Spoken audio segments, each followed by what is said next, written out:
माह फरवरी में हुए शिमाल मशरकी दिल्ली फसाद मामले में जामिया मिलिया इस्लामिया की तलबा गुलफिशा फातिमा की अर्जी खारिज कर दी गई है। दिल्ली हाईकोर्ट ने गुलफिशा फातिमा की जमानत की अर्जी खारिज की।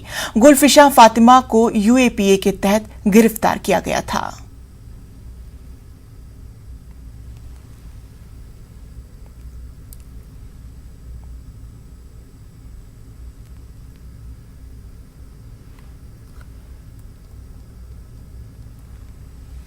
पैगंबर-ए इस्लाम सल्लल्लाहु अलैहि वसल्लम की शान में गुस्ताखी के मामलों की रोकथाम के लिए कानून वाज़ेह करने का मुतालबा किया जा रहा है। महाराष्ट्र में वंचित अघाड़ी मोर्चे की क़यादत में मुख्तलिफ समाजी और मिली तंजीमें सामने आई हैं।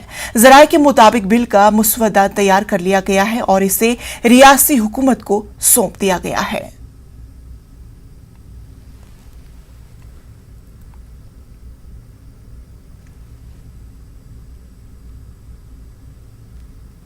रज़ा एकेडमी और वंचित बहुजन अघाड़ी ने मुश्तरका तौर पर हुकूमत महाराष्ट्र से ये मुतालबा किया है कि हुज़ूर अकरम हज़रत मोहम्मद सल्लल्लाहु ताला अलैहि वसल्लम और सहाबा कराम अहले बैत अतहार उम्महातुल मोमिनीन कुरान पाक की आए दिन तौहीन होती है, तो हुकूमत महाराष्ट्र एक कानून बनाए कि कोई भी किसी भी मजहबी पेशवा की तौहीन न करे, और अगर वो करता है तो उसके ख़िलाफ़ सख्त कानून बनाया जाए।